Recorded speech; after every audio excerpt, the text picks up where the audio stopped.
Today in some reportage in some major newspaper, calculating the number of Mkamba voters. And even those Kambas in the diaspora, they give them a number. Now Kalonzo is beyond Mkamba. Please, help us. Help those Kenyans to know, for example, in my little law office at Church House, I registered Redeemed Gospel Church for my law office. And that was not a Mkamba church I was registering. I registered Crisco. We are trying to say this time next year, will God have lifted the countenance, his countenance, and liberated Kenyans from the curse of tribalism. Indeed, Bishop, allow me to say this. I consider myself the bridge between the Christian and the faith communities and a lot of unbelieving political leaders who believe in their tribes, who believe in going to see witch doctors.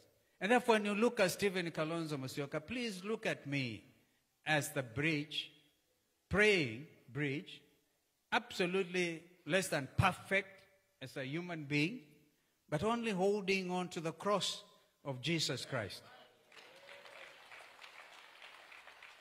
So when you do your calculations, because they are busy conspiring, who is going to be the running mate, who is not going to be the running mate, please help them.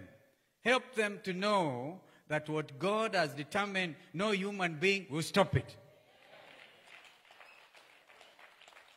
And so as we do so, we're on a mission.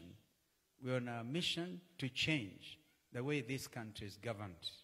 We're on a mission to do away with endemic poverty, deprivation, marginalization, misrule, because the people don't believe in the rule of law. So will you Kenyans relax?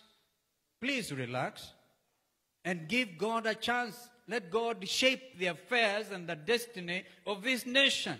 Stop the conspiracies. Stop the stealing. Stop the thieving. A famous high commissioner said, we have stolen everything and we are vomiting over their shoes. We believe that we can buy voters. We believe that we can buy leadership by coming up with all kinds of concoctions that do not add up to anything other than manipulating the minds of Kenyans to give you votes. But up to what end? I don't want to continue.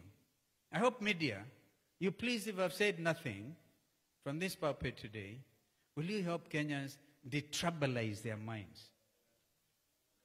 I believe, for example, when I was vice president and appointing my brother, a member of the task force, to do the reforms of prison, I was not doing so because of Sakishi. Mazen Madoka comes from, I think, Taita Taveta.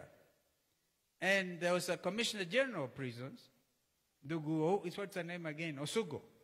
I realized and said, in our effort to marginalize ourselves, the Kishi community had never had, because of tribalism, I never had a service commander. Now, when you talk about service commanders, you're looking at formations of Kenya Air Force, the Navy, the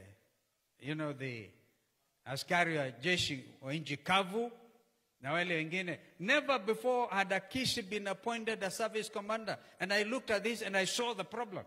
And I said, Osugo, whom we head-hunted with my peers that time, Dr. Choya, head-hunted Osugo and made him commissioner. He then became Commissioner General of Prisons.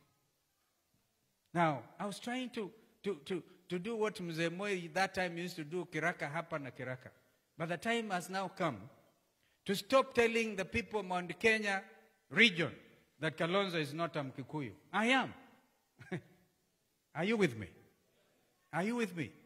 If anybody tells you Kalonzo is not a Kikuyu, he's not a Madaraka, he's not, therefore the Kikuyus and the Tharakas and everybody else must get to be vice president or be president in order for this country to progress, please pray for them.